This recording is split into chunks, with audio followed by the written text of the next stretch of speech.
Alors que l'on cherche à faire des économies d'énergie, on parle ce matin de ces enseignes qui restent éclairées toute la nuit.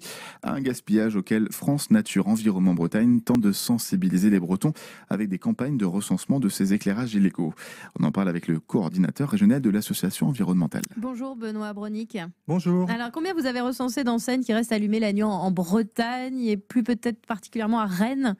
Alors on a fait une campagne en effet à l'occasion de la campagne Sentinelle de la nuit.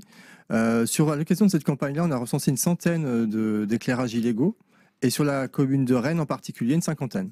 Et ça concerne quel type d'enseigne certaines en particulier ou vraiment tout type de boutique finalement? Alors on observe des constats qui concernent les vitrines des commerces, mais pas que. On a aussi des parkings qui restent éclairés alors qu'ils doivent être éteints. Et on a aussi également bien sûr toute une flopée de vitrines éclairées qui mériteraient en fait d'être éteintes à 1h du matin. Expliquez-nous comment sont réalisés ces recensements. On peut vous envoyer des informations si on envoie des enseignes éclairées la nuit, ou c'est vous et vos militants, enfin c'est les militants de France Nature Environnement qui font ce recensement? Alors, les deux façons sont possibles aujourd'hui, c'est-à-dire qu'on a avec France Nature Environnement Bretagne développé une application qui s'appelle Sentinelle de la Nature, et sur laquelle on peut signaler les atteintes à l'environnement. Et en l'occurrence, les atteintes avec les pollutions lumineuses sont recensées dans cette application-là. Donc on vous envoie une photo par exemple? Exactement, c'est avec un petit smartphone, vous faites une photo de l'atteinte que vous observez. Donc en l'occurrence là sur le Sentinelle de la nuit, par exemple un éclairage illégal, et vous le signalez sur l'application. Et puis on organise aussi des maraudes. Alors là, c'est ce qu'on a fait notamment fin octobre avec une maraude donc notamment à Rennes. Et cette maraude, c'est plusieurs militants, en effet. On se balade en ville et on constate. On constate les Donc ça infractions. veut dire qu'il y en a beaucoup plus en fait des enseignes qui restent allumées certainement. Exactement. Là, quand je vous dis une cinquantaine d'observations, c'est une cinquantaine d'observations sur une nuit pendant 2 heures de maraude.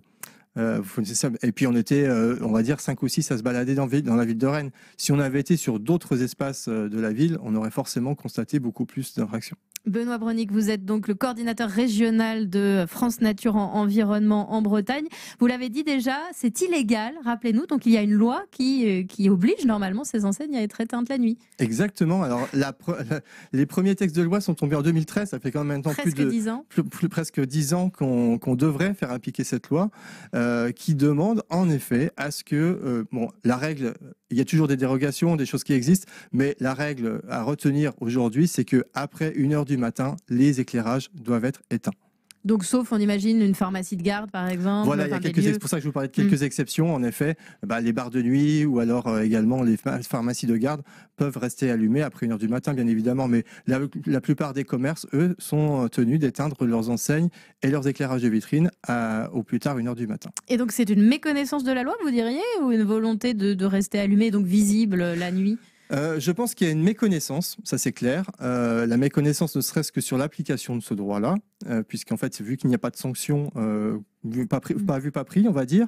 Et en l'occurrence, il y a aussi ce risque d'avoir une méconnaissance de ce droit qui fait que on se dit, finalement, je veux être vu, alors je reste allumé. Rappelez-nous, Benoît Bronick, les nuisances que ça peut occasionner de laisser ces enseignes allumées toute la nuit. Alors, les conséquences, en tout cas, nous, en tant qu'association de protection de la nature, on dénonce les conséquences essentiellement sur le vivant. Alors, ça concerne la faune. Alors, on parle souvent de la faune nocturne, parce qu'en effet, elle est perturbée par son système d'orientation, mais ça perturbe aussi la faune diurne, celle qui vit le jour, puisque finalement, il n'y a plus de jour, plus de nuit, donc tout le vivant est perturbé.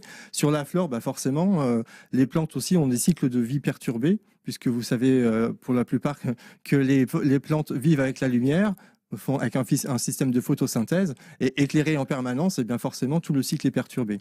Et puis il y a aussi des conséquences en termes d'énergie, de consommation d'énergie. Alors justement, cette année, on est tous invités à faire des économies d'énergie pour la planète, mais pour notre porte-monnaie. Vous pensez que ça va inciter plus d'enseignes à éteindre la nuit? Vous le voyez déjà? On le voit déjà, en effet. Et en effet, quand on commence à toucher au porte-monnaie, on voit que les esprits changent. Alors, donc un mal pour un bien, peut-être exactement. pas quand même. Alors voilà, donc c'est dommage d'en arriver toujours à avoir à considérer un peu encore une fois l'écologie punitive, parce qu'on va dire ben voilà, c'est pour l'écologie et il va falloir payer si on veut avoir un peu plus d'énergie. Ben non, aujourd'hui il faut être sur la sobriété. Sobriété, encore il y a quelques mois on nous riait au nez quand on parlait de sobriété en termes d'association de protection de la nature. Aujourd'hui, la sobriété s'invite dans le débat public. C'est un fait de société et je pense que ça va permettre aujourd'hui de faire une meilleure prise de conscience et d'aller vers ces économies d'énergie. Merci Benoît Bronick d'avoir été l'invité de France Bleu Armorique ce matin. Donc vous êtes le coordinateur en Bretagne de France Nature Environnement.